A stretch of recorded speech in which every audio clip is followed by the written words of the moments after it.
waited a long time for this. Chosen. Welcome to Watch Mojo, and today we're looking at win records, skills, and feats to highlight the Cobra Kai's best fighters.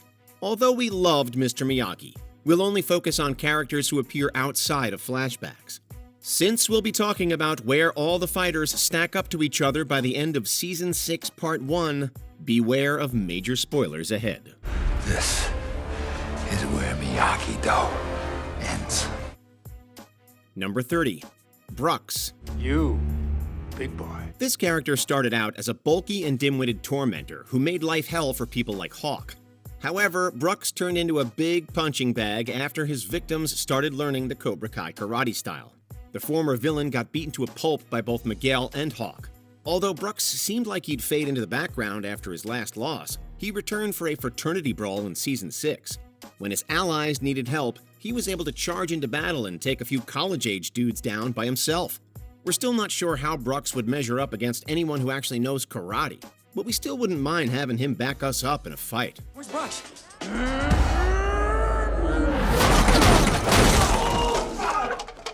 Get Brux! Number 29. Nathaniel, aka Nate. While this Miyagi-Do student doesn't always stand out among the ensemble, he has a surprisingly decent resume. Oh, now you're in trouble. He beat his rival Bert in a one-on-one match while he was still a relative newbie. After undergoing more training, Nate was chosen to participate in the skills competition for the All-Valley tournament. Although he didn't make it past octofinals, he got credit because he had to face the extremely skilled Kenny. Nate continued to hone his skills and was even considered to be one of Miyagi-Do's top 12 fighters in Season 6. While he may never hold a first-place trophy, we'll still give him an award for dealing out some of the series' best insults. God, I hate your stupid face so much. If you died, I wouldn't even attend your funeral. Number 28. Anthony LaRusso. When this spoiled kid started learning karate, we weren't sure if he'd ever be a real contender. He had a record for deceiving people and attempting to cheat his way around training. You paid someone to clean the cars? How? You set up my Apple Pay with your credit card. But once Anthony started taking karate seriously, it became clear that he had a natural talent and plenty of wit. He was the mastermind who helped his entire dojo pass Sensei Chosen's test. The only way we win is if we work together. As one. And after making it to the top 12 of Miyagi-Do, he overcame Nate in a direct duel. Anthony still needs a lot more fighting experience before he can rise up the ranks. But he does have the potential to outwit and outmatch opponents in the future. Look at you. Hard work paying off. Number 27. Mitch. I'm not gonna throw the first punch. Too bad. You can call him Muscles, or use one of his more insulting nicknames. But what you can't do is completely disregard this fighter. Over the seasons, Mitch has spent time learning offensive techniques from Cobra Kai and Eagle Fang and took defensive lessons from Miyagi-Do. He's also held his own against tough opponents like Chris. Unfortunately for Mitch, he's racked up tons of losses across all 6 seasons. It's possible that he could still beat a smaller opponent or someone who has less battle experience. Mitch just needs to really apply his muscles and the skills he's gained to improve his reputation. I have a new nickname. What's up, ladies? Name's Muscles. Nice to meet you. Number 26. Aisha Robinson. No yoga till 5, no matter how bad you need it.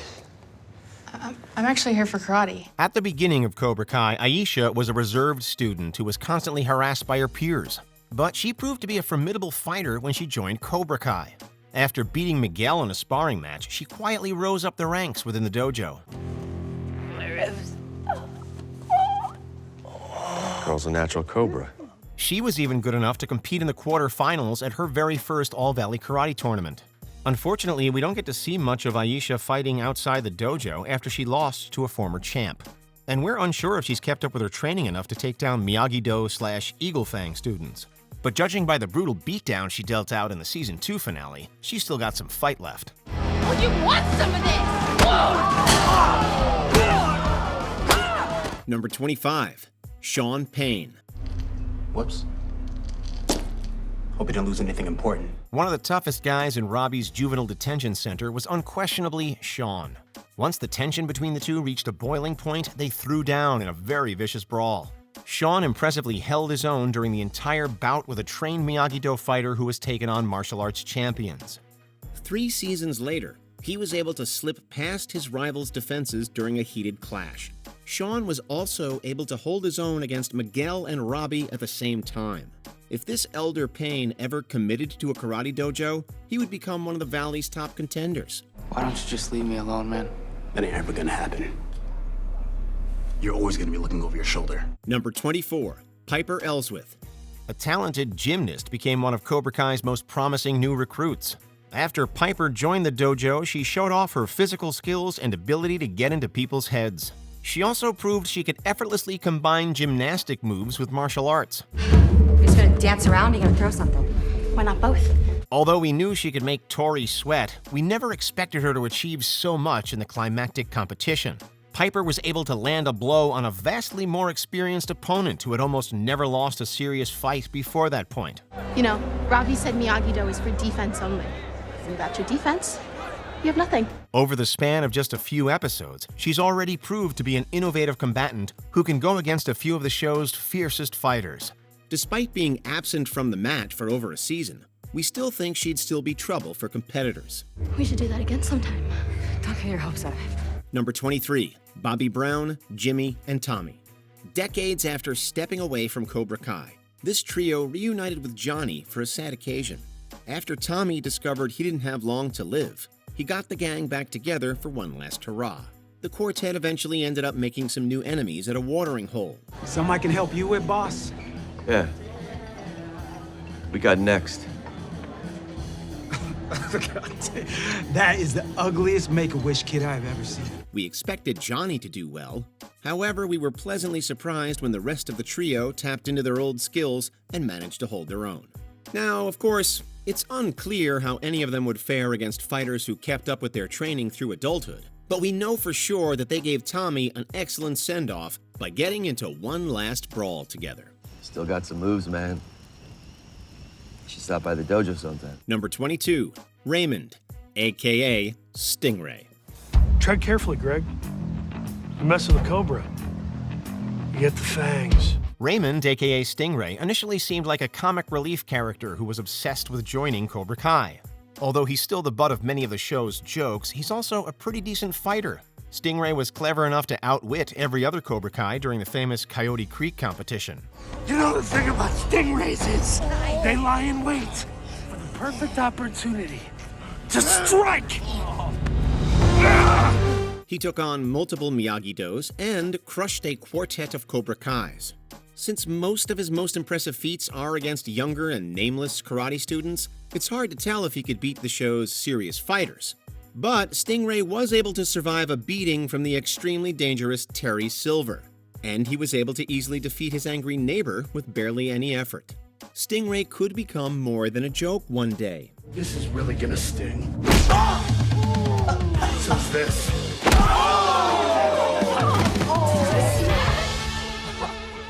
Party on. Number 21, Chris. I'm not gonna throw the first punch. Too bad. Although Chris doesn't always get a lot of time to shine, he has quietly become a serious contender. After leaving Cobra Kai, he was able to completely switch his style and learn Miyagi-Do. Chris also has a talent for using literally any item as a melee weapon to get the other hand. Should have stayed in Cobra Kai. Could have been a badass.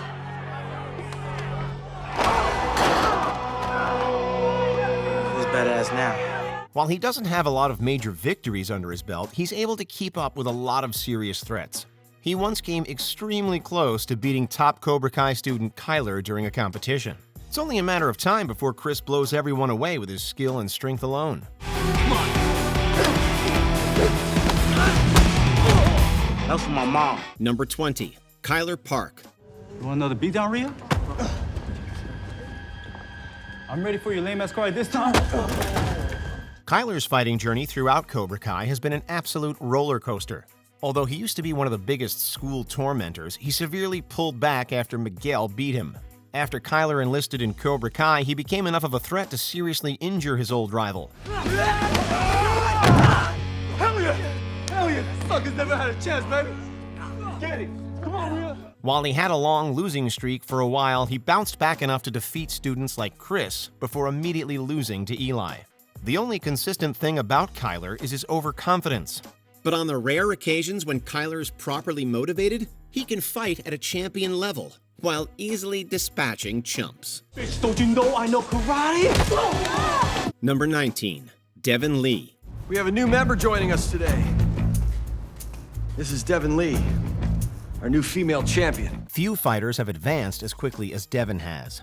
As soon as this debater joined Eagle Fang, she proved that she was a fast learner who was ready and willing to compete. Just like invest to the best! Too far back, you're overextending your kick. Try to... Not bad. I pride myself on never making the same mistake twice. Devin's ambition took her all the way to the quarterfinals match, where she was pitted against the fearsome Tori. Although she wasn't able to score any clean points, she didn't make it easy for the queen of Cobra Kai to win the match. While she was bouncing around dojos, she rose to the top 6 of Miyagi-Do, knocked Hawk down, and was temporarily chosen to represent Cobra Kai. Devin's wide range of studies may allow her to finally get a top-shelf win under her belt soon. You can be a champion. Do not throw that away. Oh, I will be a champion, but I'll get there my way, not yours. Number 18, Kenny Payne. You know, in the real world, we have to fight our own battles. Cobra Kai can teach you how, but you have to prove that you're worthy. When Kenny first attempted to join Cobra Kai, he was too scared to stand his ground. But after learning how to harness his speed, he started fighting back. Kenny quickly was able to turn the lessons he learned against his tormentors.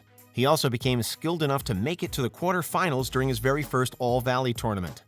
I don't get why they're having us fight each other. Just the luck of the draw. But no matter what happens, the fact that you made it this far at your age, it's a huge deal. Kenny went on to be a top Cobra Kai fighter that caught Kyler off guard and overcame Hawk.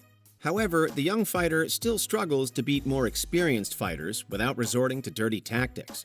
Additionally, Kenny's rage and reliance on Cobra Kai leaves him open for a Miyagi-Do upset. Kenny needs to center himself and learn more to keep growing.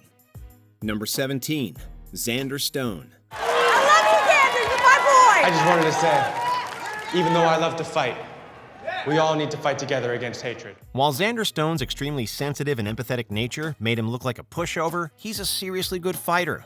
After beating numerous opponents to win the All-Valley Karate Tournament, he returned to defend his title. And last, but certainly not least, last year's champion, fighting out of Topanga Karate, Xander Stone! Xander was able to defeat Aisha in the quarterfinals by paying attention and making a decisive move. His acrobatic fighting style also makes it hard for his opponents to predict what he'll do next. Although he ultimately wasn't able to reclaim his title, there's no reason to think that he can't make a comeback one day. Xander just needs to spend more time in the dojo and less time working on overly sentimental speeches. Please join me in a moment of silence as we strive to end intolerance in our time. Number 16. Yoon Do-jin. Yoon Do-jin. His family has trained in our dojang for generations. He wears the kumpeji because he is our best student. Although we don't know how many fights this martial artist has won over the years, we know he was once the top student in Master Kim Sung-young's dojo. Yoon's extensive training taught him how to penetrate defensive styles and leave opponents too damaged to continue. Although Yoon was once the best, he has struggled to keep up with his competition. His tendency to stick to what he knows could hold him back if a foe sees his offensive style coming and counters accordingly. And Yoon has lost when he's gotten too cocky.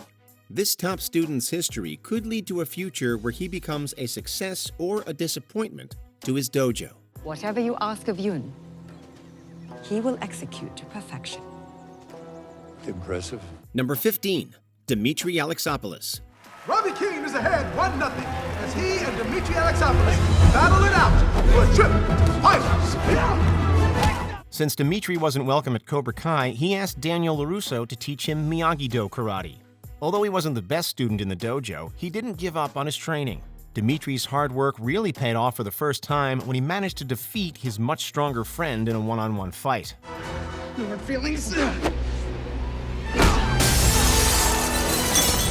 After the two resolved their issues, they were able to evenly fight alongside each other as a badass duo. Dimitri reached new heights after he made it to the All-Valley quarterfinals. While he didn't beat their best fighter, he ended up improving enough to qualify for the Sekai Taikai. And he's held his own against groups of opponents multiple times. Could Dimitri hold a championship title in the future? Number 14, Tori Nichols. I saw your little demo at Valley Fest. You guys can put on a show. Can you actually fight? On her very first day at Cobra Kai, Tori challenged the top student to a one-on-one fight. As soon as she took him down to the mat, we knew another fierce fighter had entered the dojo. Tori's toughness and ruthlessness made her stand out immediately. Although she tried to leave the no mercy philosophy behind, she's still absolutely vicious to her opponents. Ladies first. Thanks. No hard feelings. Tori's considerable skills took her all the way to the finals of the All-Valley. Since the referee of the match was bribed, her victory over her fearsome rival Sam has a huge asterisk over it. But Tori did bounce back. She learned Miyagi-Do, qualified for the Sekai Taikai, and became the female captain of Sensei Kreese's international Cobra Kai team. Number 13, Kwon Jae-sung. This hothead made a strong first impression by executing a powerful karate move that was not approved by his senseis. Just go straight for head. No head, no fight. No shortcuts. From that point on, Kwon continued to amaze us. The cocky martial artist voluntarily fought Yoon and 2 other classmates without backup. After easily wiping the floor with his 3 foes, he became the top fighter of the international Cobra Kai team. Yoon's no-mercy style and ability to clearly defeat the strongest fighter around makes him dangerous. His ability to channel his rage without losing his cool also makes him a brutal wild card. If Kwon's foes can keep him at bay with defensive techniques, they may stand a chance. Without an ace up their sleeves, this martial artist will destroy them. Because your opponents will throw everything they've got at you. Then we give them no mercy, Sensei. Number 12, Eli Moskowitz, a.k.a. Hawk. Prepare to face the fury of the Hawk. Face me. Now. Eli was once a Cobra Kai student whose fighting style was as wild as his haircut. He loved dominating his opponents as much as he loved showing off his back tattoo. But after Eli realized he had let his rage and darkness take over, he decided to get a fresh start with his real friends. Like Miguel, his journey back to the light side involved learning Miyagi-Do karate. And you were in Cobra Kai longer than him. You each know each other's karate better than anyone. Put him on defense. Eli was so excellent that he reached the All-Valley finals and faced Robbie. After combining his new skills with his Cobra Kai training, he soared as the new champion. Admittedly, Hawk has suffered a couple of shocking defeats since his big win, but he's still got the heart and skills of a champion. Your boy is champion, Eli Moskowitz! Number 11, Samantha LaRusso. You guys need to back off. I don't want to have to hit a girl. You wouldn't stand a chance. Being the daughter of a former karate champion certainly has its advantages. Not only can Sam fight well, but she knows how to analyze her opponent's combat styles for weakness. Her brains and brawn made fighting multiple Cobra Kais, including the fearsome Hawk, easy for her. Sam was also cool-headed and skilled enough to beat a weapon-wielding Tori in combat. If all that wasn't enough, Sam is on the way to mastering offensive and defensive techniques. So what was that out there? Musical thing. That's what I thought. How'd you pick up so much? What does it matter? I won. Although she can be a little immature in daily life, she brings nothing but experience and poise to her fights. She's beaten Hawk, knocked adults down, and has trounced multiple female fighters on her level. Tangling with Sam will usually lead to your defeat. LaRusso. Yes! Winner! Number 10, Robbie Keane. And finally fighting unaffiliated from North Hills, we have Mr. Robbie Keane.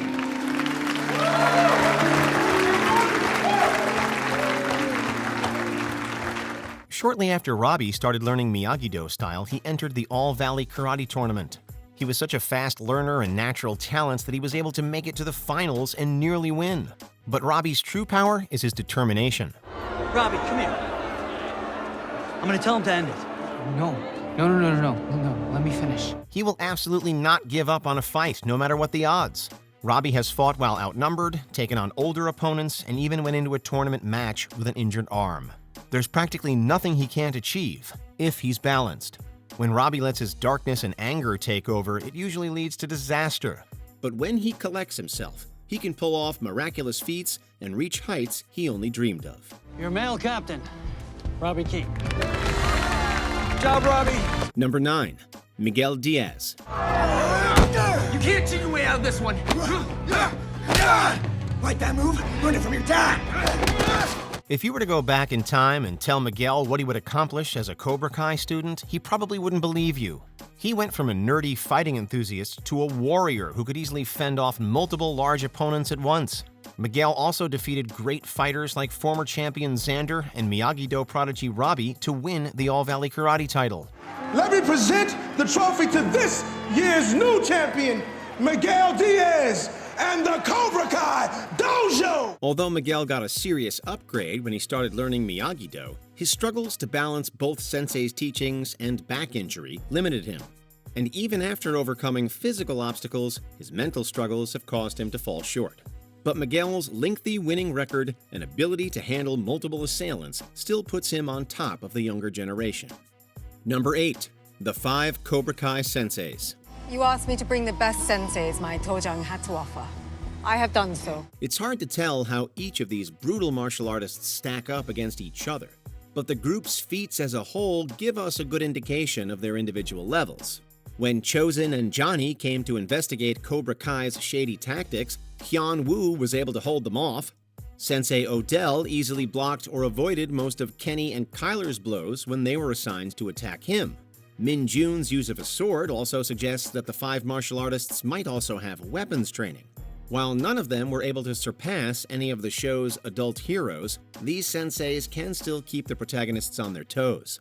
You wish to fight? 준비!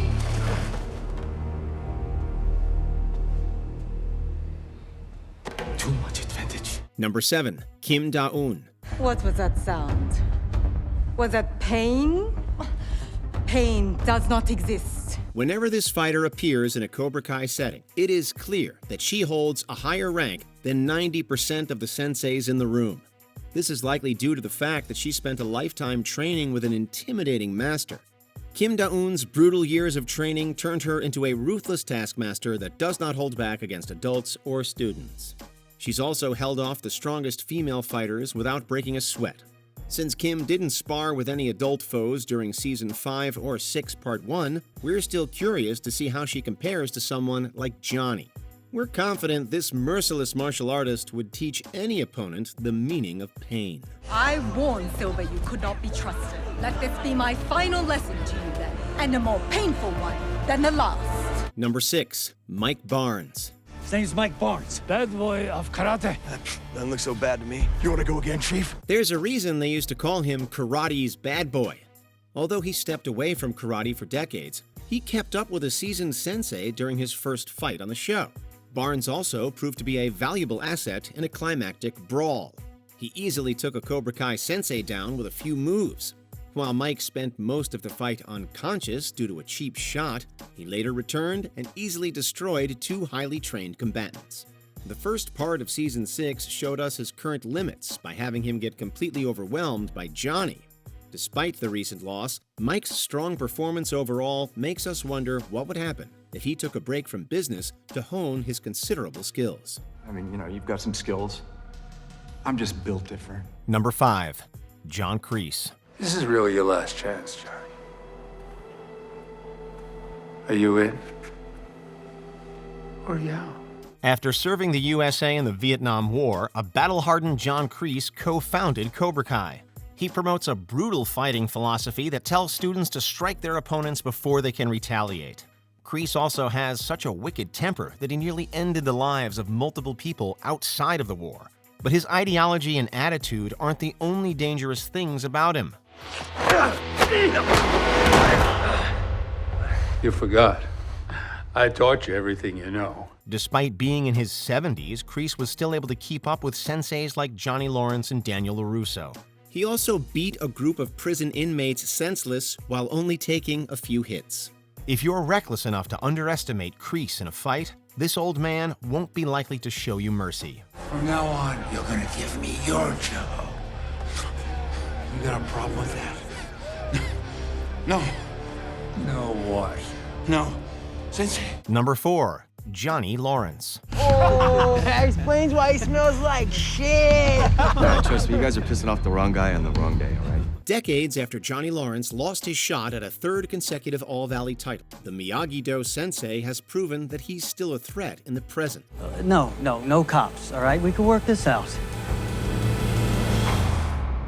Or not. Johnny has absolutely no problem beating multiple opponents at the same time. He was also able to surpass his former master and fight evenly with Daniel in modern times. Although Johnny has also picked up defensive moves from his rival, he still needs more practice before he's considered an expert in multiple styles. Even without achieving mastery, he's solidified his reputation as a top adult fighter. Johnny even held his own against 5 Cobra Kai senseis at once. We wouldn't be surprised if he becomes enough of a beast to finally defeat his old rival, Daniel. I did most of this. Yeah, you did. Number 3, Terry Silver. Whoa! You see this? Looks like LaRusso taught him some defense. Okay, pretty boy. Let's go. Underneath Terry Silver's seemingly charming smile lies one of the most threatening fighters you'll ever meet. The cold and calculating villain is a Cobra Kai master who does not believe in showing mercy to opponents. Silver has absolutely no problem fighting dirty, targeting weaknesses, and manipulating others if it means achieving victory. His vicious personality and martial arts style enables him to obliterate opponents at a moment's notice. You want me, Cobra Kai? You want me, Cobra Kai? While we expected him to decimate Stingray, we didn't expect the sensei's most terrifying feat. Silver easily beat Johnny Lawrence to a pulp in Season 4. The villain also defeated an off-balanced Daniel at one point. Since Silver is willing to do anything to win, no one should underestimate this Cobra. Number 2, Daniel LaRusso. You sent them to my house! You came after my daughter, you wanted her to fight, you son of a bitch, now you go! This fighter needs little introduction. Daniel LaRusso became a local legend after defeating Cobra Kai's top student at the All-Valley Karate Tournament in the 1980s. After taking the title for a second time, he let martial arts take a backseat in his life. But Daniel got back into the fighting spirit when Cobra Kai returned. What's best for them is Miyagi-Do. And if fighting you is the only way I could get there, then let's just get this done. He's taken on multiple opponents at a time, defeated John Kreese, and fought Johnny Lawrence to a stalemate. Daniel's willingness to learn new techniques allowed him to instantly incorporate Eagle Fang's offensive style after a single day's training. And secret Miyagi-Do moves he's learned allow him to overwhelm most opponents. When the former Karate Kid struck Silver down, we knew he'd become a master martial artist as an adult. A man can't see, he can't fight.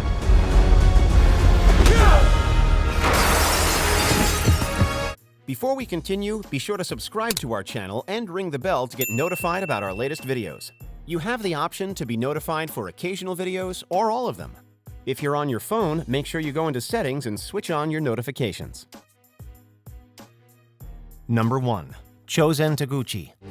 Now let us see how much you really know. I don't know what you want. At a young age, Chozen became an intimidating fighter that no one in the Tomi village would cross. He turned his life around after losing a climactic duel against Daniel LaRusso. While Chozen may have lost to Mr. Miyagi's prize student in the past, things are very different now. The Miyagi ancestors fought Japanese invaders. The only way to survive was to kill. He narrowly outclassed and overpowered Daniel during multiple sparring matches. Chozen's weapon mastery also gives him a slight edge over his former rival. Speaking of other fighters, he pulled off a Johnny-like feat by beating multiple senseis. Chozen also backed Silver into a corner like Daniel did. The Miyagi-Do master only lost because his foe cheated. In a fair fight, Chozen has a good chance of beating Terry and most of the show's fighters. Honk!